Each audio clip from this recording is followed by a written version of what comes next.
So the topic of this PowerPoint is total war or war mobilization, which is just all about all of the things that a country has to prepare and to kind of gather together in order to effectively fight a war. And with World War I being as big as it is, this is a pretty challenging task for these countries.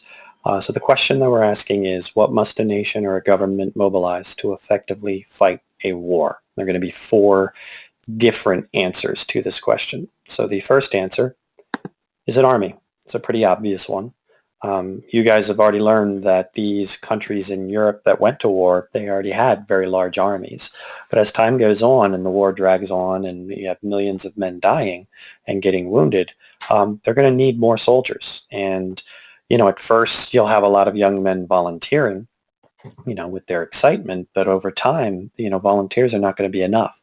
So most countries are going to have to institute drafts, which are laws that basically require men, force men to join the army and to go off and fight. The second answer to the question is supplies. Any nation needs to mobilize all the supplies that are needed to effectively fight the war. Soldiers need guns and ammunition, uniforms, boots, blankets, helmets, food, not to mention all of the very expensive, high-tech, advanced weaponry that you've learned about. So in order to accomplish this, countries are going to have to rely on businesses to help out, and factories.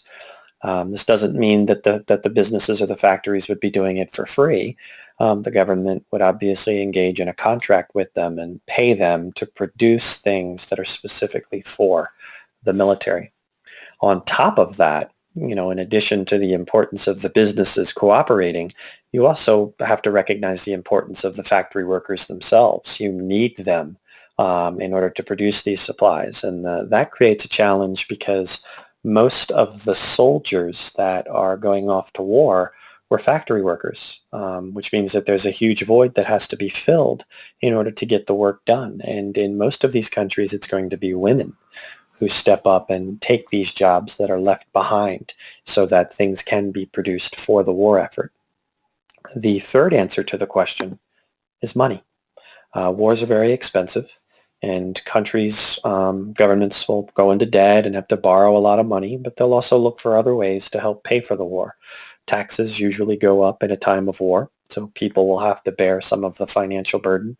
But something else that countries did during World War I was they issued what are called war bonds, which is the idea that the government would try to get people to lend money to help pay for the war. And so the people would give money and they would get a bond certificate.